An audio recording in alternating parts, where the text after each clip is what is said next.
Hey everyone, I'm Walter Banasiak, and this is Top 5. Here we count down the best and worst performances of our most beloved actors. We're doing something a little bit different today and next week. We're doing our very first Top 10 best. We'll go through numbers 10 through 6 right now and count down the top 5 best next week. Why?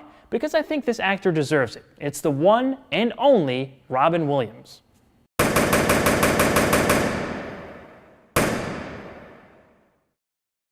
This is probably my most requested subject, and I totally understand why. Robin Williams was a legend, an actor the likes of which this world will never see again.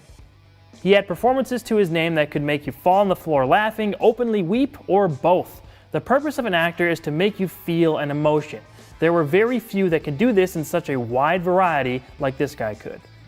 Williams won 1 Oscar and was nominated for 3 others in his career, a career filled with, at the very least, memorable performances. It's been a little over 2 years since Robin passed away, and that wound is still pretty fresh for a lot of people. I think it's important that we remember what a truly unique talent he was. So let's kick off this supersized list. These are the top 10 best performances from Mr. Robin Williams. Number 10, Walter Finch in Insomnia. This 2002 Christopher Nolan movie is often glossed over when discussing his filmography. It teams up Al Pacino and Robin Williams in a film that's been a bit forgotten. A remake of the 1997 Norwegian film of the same name, Insomnia follows the story of LA detective Will Dormer as he is sent to a small Alaskan town to investigate the killing of a high school girl. Once there, events set in motion an intricate game with the killer that asks many moral questions both of Dormer and the murderer himself. Williams plays the bad guy here, as he's often proved that he could do, and he leaves all the jokes at the door for a seriously good, underrated performance. We don't even hear his voice until about 49 minutes in, and we don't see his face until even later. The film builds his character up, and the mystery surrounding him results in a presence created by Williams that is pretty heavy for the rest of the film. They never look in the eyes of a killer. Killing changes you, you know that. It's not guilt. I never meant to do it. It's like awareness. He plays a reclusive and antisocial writer turned killer. Hearing him describe the murder is pretty bone-chilling. He makes excuses that paint his character all the more unstable, yet still strangely calm. She's terrified. She's screaming her head off. I put my hand over her mouth.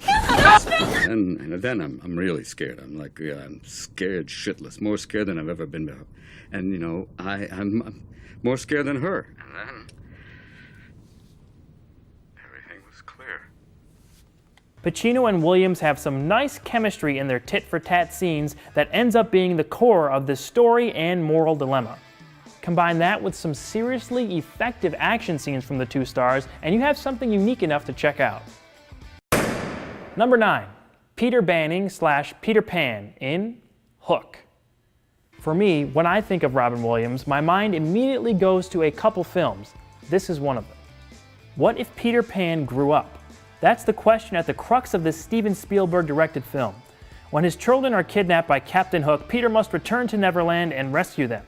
The problem is, Peter Banning has no memory of his life as Peter Pan. Once there, Tinkerbell and the Lost Boys try to get Peter back in flying shape to finally defeat Hook and retrieve his kids. I think this film holds up pretty darn well, and I'm not even wearing nostalgia goggles. Although I'm sure it looks even better with them on.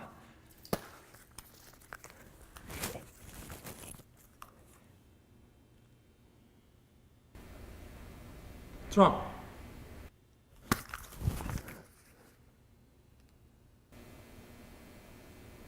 Oh my God. This was one of the films I got a little emotional watching. Robin's performance, coupled with John Williams' criminally underrated score, really brought out a lot of mixed feelings in me. Robin starts off as Peter Banning, a cold, selfish man who drinks too much. Seeing how he slowly discovers who he was is handled really well by Williams. He's in denial for a long time before finally remembering his past life, and that moment will live on in my mind forever.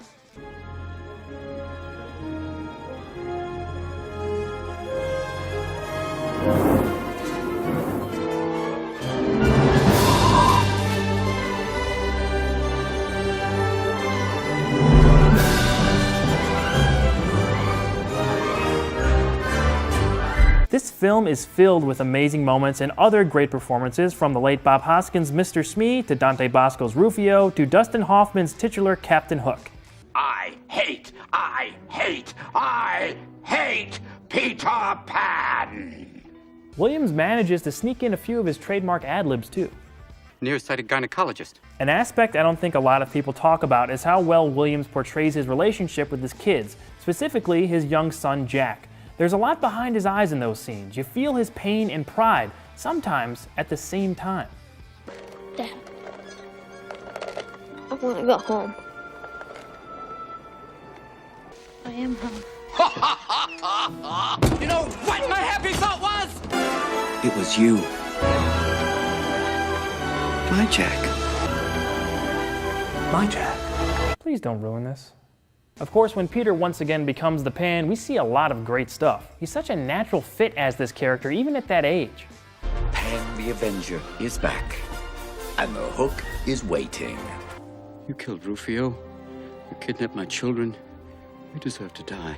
Strike, Victor Pan. Strike true. There is a line at the end of this film that is delivered so perfectly. After Robin's death, I probably went back and watched this clip a dozen times. It's bittersweet now, but it's still very, very special to me. To live will be an awfully big adventure.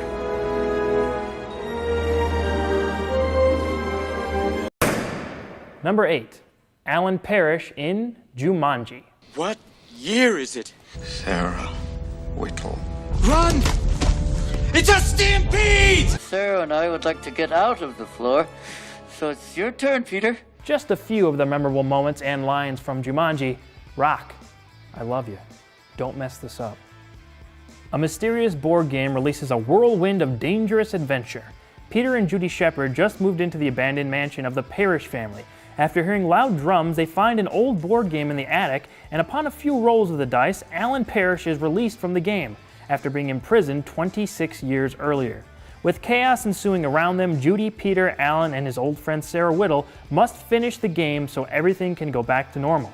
This is based on the 1981 fantasy children's picture book by Chris Van Allsburg. Joe Johnston, director of The Rocketeer and Captain America: The First Avenger, was also behind this movie. It's another classic Robin Williams film from the 90s that a lot of kids at that time have fond memories of. Williams leads the charge with a performance that ranges from manic to successfully sentimental. Upon his release from the jungles of Jumanji, Alan has to react to being back in his childhood home and all the things he's missed. Those are actually some great scenes, and not just for a kid's movie. Are the Parrishes still around? I see them now and then. Yeah? They're over on Adams Street.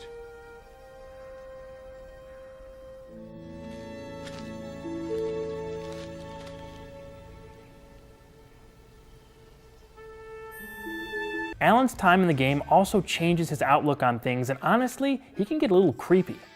I've seen things you've only seen in your nightmares. Things you can't even imagine. Things you can't even see. There are things that hunt you in the night. Then something screams. Then you hear them eating. And you hope to God that you're not dessert.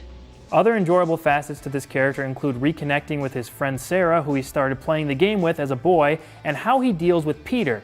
Alan's father wasn't very affectionate to him, and you see that come out at certain points towards the younger of the two Shepard siblings. You have a problem? You face it like a man.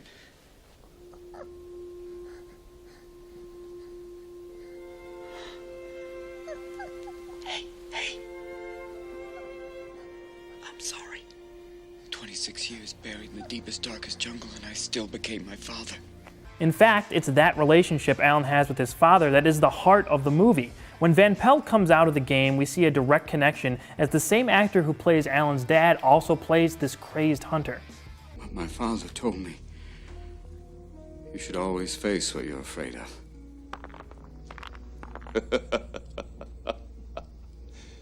Good lad. You're finally acting like a man. Does anyone remember the cartoon show? Because I remember liking that as well.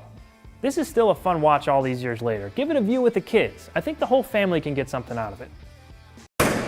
Number 7, The Genie in Aladdin.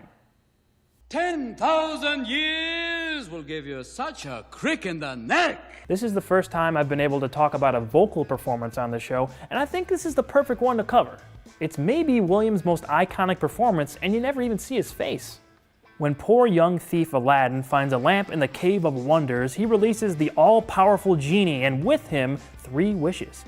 Pining for the affection of Princess Jasmine is Aladdin's main concern, but when Jafar, the evil royal vizier to the Sultan, takes the lamp for himself, Aladdin must come up with a way to set things right and save the kingdom of Agrabah. I hadn't seen Aladdin in years, and oh man, does it hold up. The animation is fantastic, and the cast of characters in this movie are all great. They're utilized perfectly.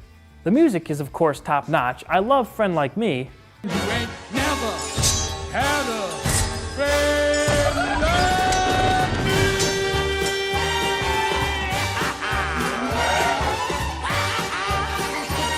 You never had a friend like me. But my favorite song in Aladdin is Prince Ali.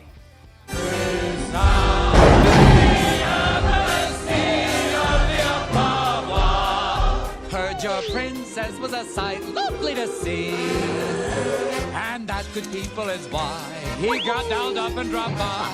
I can't even keep up with all the great jokes and impersonations Williams throws into the genie. He was on another level here. I can't bring people back from the dead.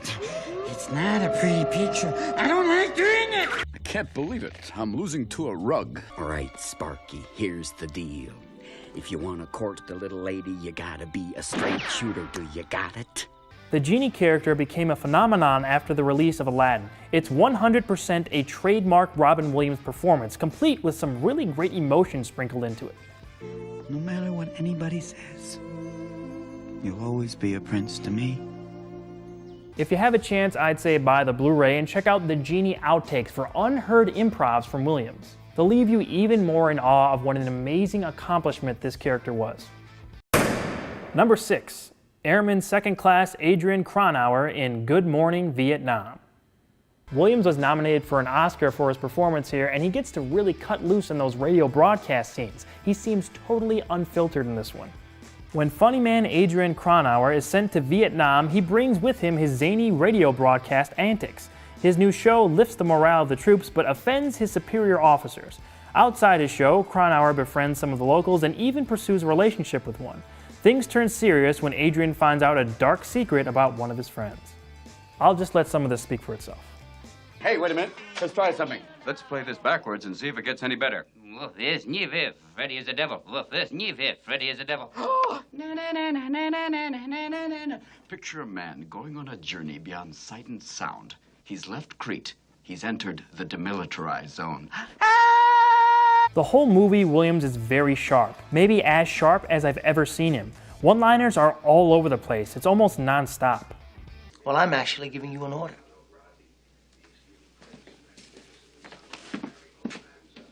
Oh, it's an order. In that case, gentlemen, let's hit it. We know Robin handled serious moments very well, and he did so here in a few great scenes. What are you afraid of, Dickerson? People might find out there's a war going on? This news is not official, Airman. You want everyone going to the assumption it's perfectly safe here, don't you? Well, it's not. The fighting's not just in the hills, it's downtown. It's a couple of fucking it is none of your goddamn business. This movie isn't one of my favorites from him, but Robin was fantastic here and more than enough to keep you entertained. Check it out if you want to see Williams really go all out with his lightning-fast humor. Ed? Flies open. Made you look. I'll be back next week with Robin's top 5 best performances. Until then, I want to hear what you guys think. What is your favorite Robin Williams performance or movie? Who do you want me to cover next on the show? Leave a comment and let me know. Follow me on Twitter at @awesome_Walter to take part in more polls about who I may cover in the future. See you next week.